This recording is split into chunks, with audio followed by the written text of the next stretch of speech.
حضور نے فرمایا اللہ اس شخص کے چہرے کو تر و تازہ رکھے جس نے میرے سے کوئی حدیث سنی، پھر جیسے سنی اس کو ویسے آگے پہنچا دیا۔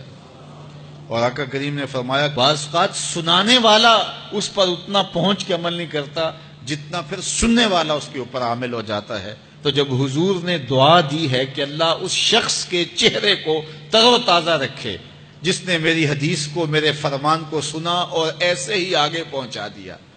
تو پھر موت کی سختیاں بھی اس کے چہرے کی تر و تازگی ختم نہیں کر سکتی،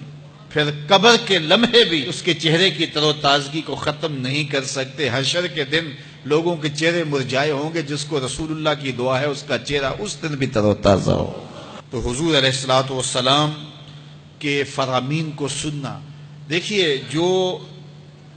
تفصیلی علوم ہیں ان کو حاصل کرنا، سیکھنا، یہ ہر ایک کے لیے فرض نہیں ہے، لیکن جو ضروریات دین ہیں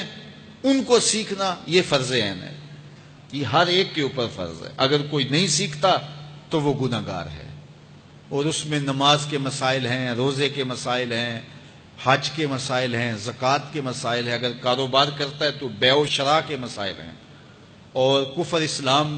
کی ضروری باتیں ہیں کہ کفر کیا ہے، اسلام کیا ہے۔ تو یہ ساری ضروری چیزیں جو ہیں ایمانیات سے جو تعلق رکھتی ہیں، ان کا سیکھنا جو ہے ضروری علوم کا، یہ ہر ایک کے اوپر فرض ہے۔ تو اس لیے آپ لوگ اپنا وقت کچھ نکال کر کے جو ہے وہ اس کے لیے صرف کریں، اور ضروریات دین سیکھنے کے لیے کچھ فرصت کے لمحے نکالیں۔ لوگ کتنے طویل ڈپلومے کرتے ہیں، کاروبار سیکھتے ہیں، کن کن علوم میں مہارت ہے جو ہمارے لیے بالکل غیر ضروری ہے۔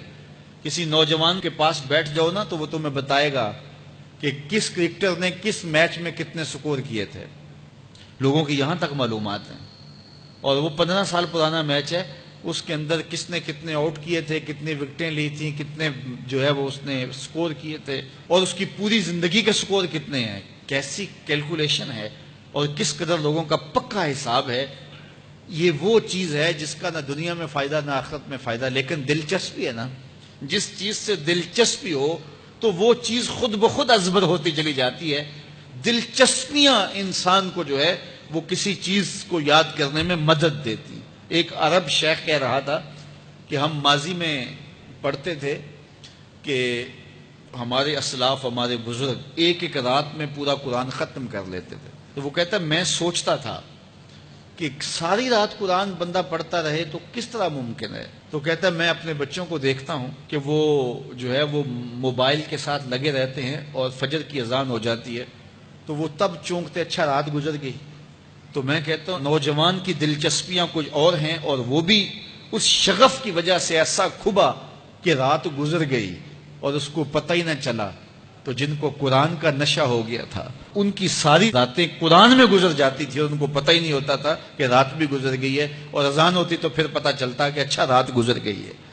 تو یہ شوق اگر پیدا ہو، شوق تو دیکھیے یہ گیموں کا پیدا ہو جائے، کھیلوں کا پیدا ہو جائے، تو وہ انسان کو کیا کچھ سکھا دیتا ہے، اور جس کے سینے میں کتاب اللہ کا شوق پیدا ہو جائے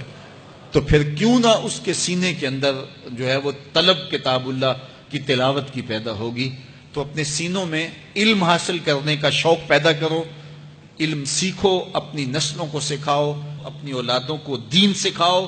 اپنی اولادوں کو نماز کا خوگر اور عادی بناؤ، ان کو کھینچ کھینچ کے نماز کی طرف لے جاؤ، یہ عادی بن جائیں نماز کے، تاکہ بعد از انتقال دعاؤں کے سلسلے جاری رہیں۔